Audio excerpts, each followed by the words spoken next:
naman. So first is compare the label on the medication tube or the bottle with the medication record and check the expiration date.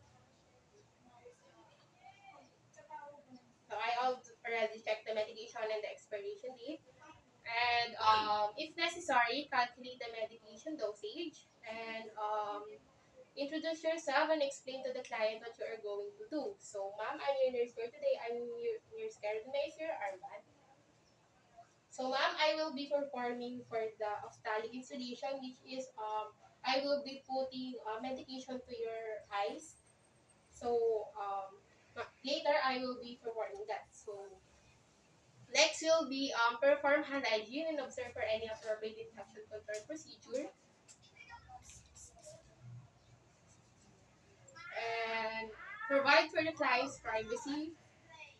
And next, you will be preparing the client prior performing the procedure. Introduce yourself to the client and verify the client's identity. So I already introduced myself and I already verified the client's identity. So she is Miss Daily. And my client is already prepared. She's already in a position now. And I will be proceed for the cleaning the eyelids of my patients. Next will be clean the eyelids and the eyelashes of the patient.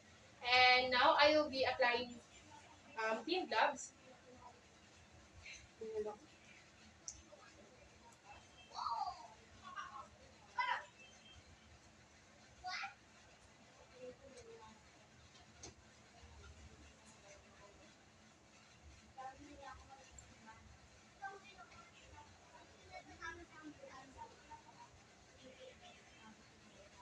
After applying clean gloves,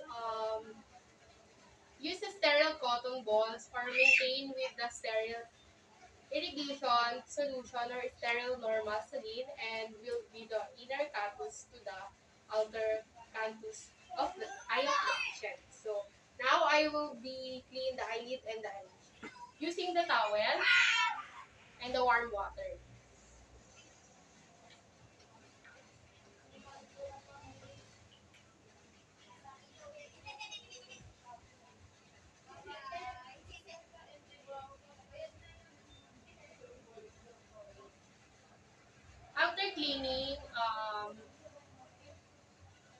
After cleaning, administer the eye medication.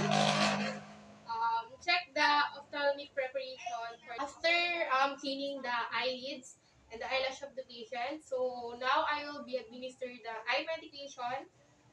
First, check the ophthalmic preparation for the name, strength, and number of the drops of a liquid to be used. Next, you'll be insert the client to look up to the ceiling. Give the client a dry, sterile absorption sponge. So now I will be putting the medication. And ma'am, please look up the ceiling. So ma'am, I will be putting a medication now.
And after putting the medication, exposed to the lower conjunctive sac by the placing the thumb or the finger. I already done that.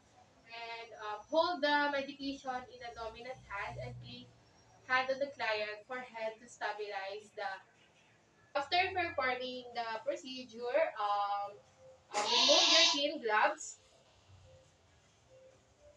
perform hand hygiene, And document all relevant information, including the dosage, the time, and what the medications are given to the patient.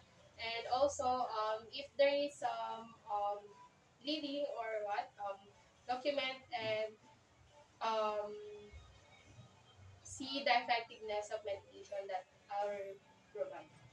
Thank you.